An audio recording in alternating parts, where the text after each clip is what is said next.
Next, take a look at the Type R10 small excavator. From the appearance, the excavation depth is arm-meters deep, chassis width 1.13 米 deep, and with large on-site. The tailless design also has an independent power with Chinese counterweight diesel engine. It has the characteristics of high fuel efficiency and low noise. Let's take a look at the machine in action.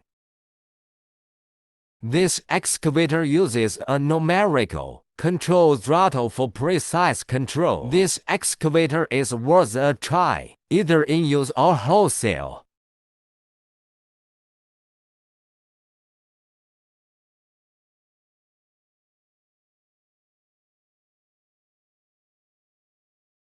If you like this style, please contact me.